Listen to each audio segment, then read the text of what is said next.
आपको बताऊं, ये रहस्य आपको सब कुछ देता है, खुशियां, सेहत और दौलत। हम जो कुछ भी चाहें उसे पा सकते हैं, चाहे वो कितना ही बड़ा क्यों ना हो। आपके दिमाग में जो कुछ चल रहा है, आप उसे अपनी ओर आकर्षित कर रहे हैं। मैंने लोगों की जिंदगियों में बहुत से चमत्कार होते देखे हैं। आर्थिक चमत्कार, बीमारी से ठीक होने के चमत्कार, मानसिक उपचार, यहाँ तक कि रिश्तों में सुधार। ये जीवन का एक महान रहस्य है।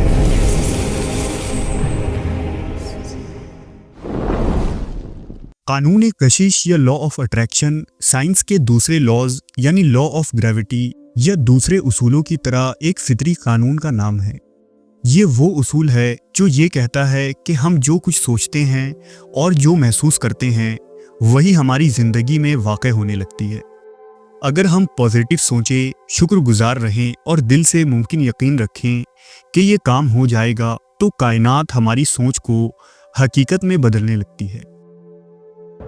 मगर ये उसूल सिर्फ रूहानी नहीं, बल्कि ये साइंसी बुनियाद भी रखता है। ये गोया एक ताकतवर निज़ाम है जो हमारे नियत, यकीन और अमल को जोड़कर हमें वही कुछ देता है जिस पर हम तवज्जो देते हैं। इसलिए अगर हम अपनी सोच बदल लें तो हमारी दुनिया भी बदल सकती है। सादा लफ्ज़ों में, हम जो भी सोचते हैं और चाहते हैं वैसा ही हमारे साथ होता है। ये बात हमें अजीब लग सकती है, लेकिन ये एक यूनिवर्सल ट्रूथ है। कानून कशिश का तस्वुर सिर्फ इस जदीद दौर का नहीं, बल्कि ये ख्याल हज़ारों साल पुरानी तहजीबों और मज़ाहिब में भी पाया जाता है। हिंदू मत में कर्मा और ध्यान का तस्वुर इसी उसूल से जुड़ा है।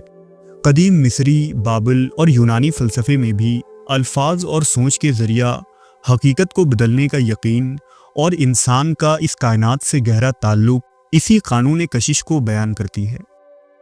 अजीम फ़लसफ़ी गौतम बुद्ध का कहना था कि हम आज जो भी हैं वो इस बात का सबूत है कि हमने आज तक क्या सोचा है। कन्फ्यूशियस के मुताबिक जो शख्स कहता है कि वो कर सकता है, वो अक्सर दुरुस्त साबित होता है। जबकि कदीम मिस्र में देवता हरमीस की तरफ एक कौल मंसूब था कि अंदरूनी दुनिया ही बैरूनी दुनिया का अक्स है। वहीं हज़रत मोहम्मद सल्लल्लाहु अलैहि वसल्लम ने इरशाद फरमाया था कि इंसान अगर अच्छा गुमान करे तो उसे वही मिलेगा, और अगर वो बुरा गुमान करेगा तो वैसा ही पाएगा। जदीद दौर में लॉ ऑफ अट्रैक्शन मंजरे आम पर तब आई जब साल 2006 में एक मुसन्निफ ने द सीक्रेट नामी किताब लिखी। इस किताब में तजुर्बे और मुशाहिदे के ज़रिए बताया गया है कि सोच और जज्बात से ज़िंदगी में एक बड़ी तब्दीली लाई जा सकती है। लॉ ऑफ अट्रैक्शन दरअसल कुछ इस तरह काम करता है कि हमारी तवज्जो और सोच दिमाग पर असर अंदाज होती है, जिसे रेटिकुलर एक्टिवेशन सिस्टम कहा जाता है, जो हमारी रोज़मर्रा की ज़िंदगी में अहम मालूमात को फ़िल्टर करता है। बार बार किसी चीज़ को सोचने से दिमाग के न्यूरॉन्स और कॉन्शियस पार्ट उसी डेटा पर ज़्यादा काम करती है और दिमाग उन्हीं सोचों और आदतों के मुताबिक खुद को ढाल लेता है। द सीक्रेट में बताया गया है कि कायनात में सबसे अहम इंसान का वजूद है। बाकी तमाम चीज़ें उसकी ग़ुलाम बन सकती हैं, और ये चीज़ें इंसान के हुक्म को पूरा करने के लिए ही बनी हैं। उन्हें अपने मकसद पर लगाने के लिए हमारे पास सबसे मजबूत और ताकतवर हथियार हमारा सोच और दिमाग है। पिछली सदी का सबसे अजीम साइंसदान एल्बर्ट आइंस्टाइन कहता था कि इस कायनात में सब कुछ तवानाई है और बस यही हकीकत है। अपनी सोच की फ्रीक्वेंसी को उस चीज़ के मुताबिक कर लो जो तुम चाहते हो, तो वो तुम्हारी ज़िंदगी में आए बगैर रह नहीं सकती। और ये फ़लसफ़ा नहीं बल्कि फ़िज़िक्स है। वहीं 20वीं सदी का अजीम साइंसदान निकोला टेस्ला कहता था कि अगर आप कायनात के राज जानना चाहते हैं तो इस कायनात को फ्रीक्वेंसी, एनर्जी और वाइब्रेशन के तौर पर देखना शुरू कीजिए। आपको पता लग जाएगा कि तमाम चीज़ें एक दूसरे से मुंसलिक हैं, और इन तमाम चीज़ों को पाना इतना आसान है कि जिसे आम हालात में हम तसव्वुर भी नहीं कर सकते। लेकिन शर्त यह है कि हमें अपनी सलाहियत और क़ुव्वत का पता हो। लॉ ऑफ अट्रैक्शन को हम अपनी रोज़मर्रा की ज़िंदगी में अक्सर तजुर्बा करते हैं, लेकिन शायद हम उस पर कभी गौर नहीं कर पाते।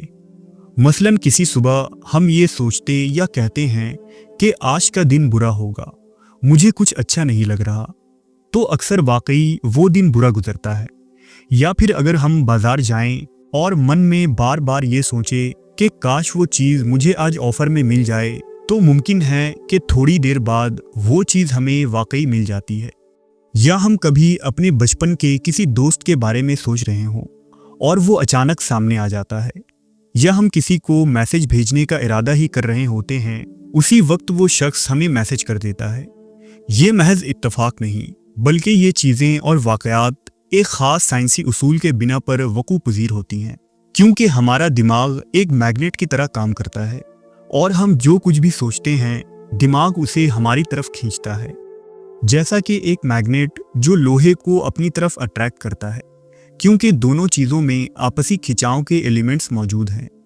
लेकिन इंसान के अंदर इस कायनात के तमाम एलिमेंट्स मौजूद हैं और इसी वजह से हम में ये सलाहियत है कि हम अपनी ख्वाहिशात को अपनी तरफ खींच सकते हैं, चाहे वो कोई भी शय हो।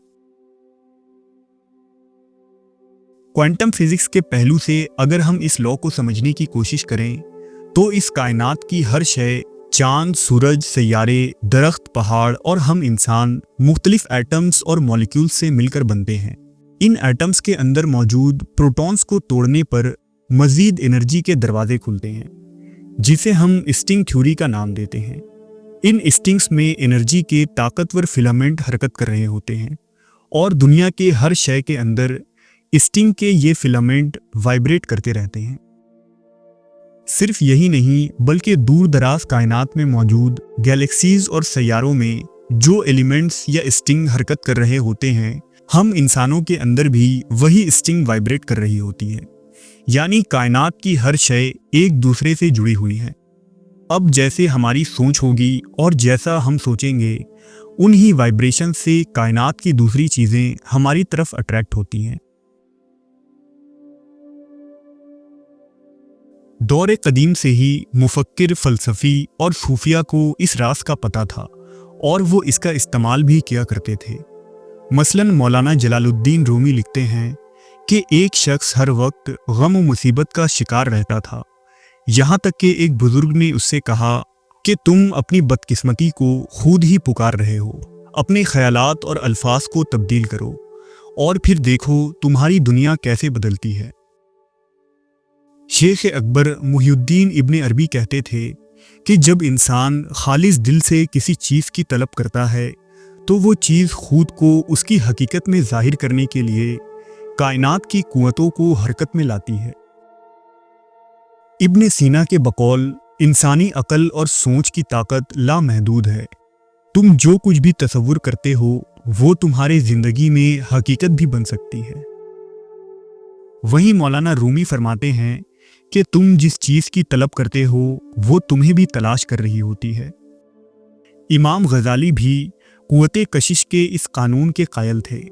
आपके मुताबिक इंसान की नीयत, उसकी तवज्जो और कामयाबी और नाकामी में अहम किरदार उसकी सोच का होता है।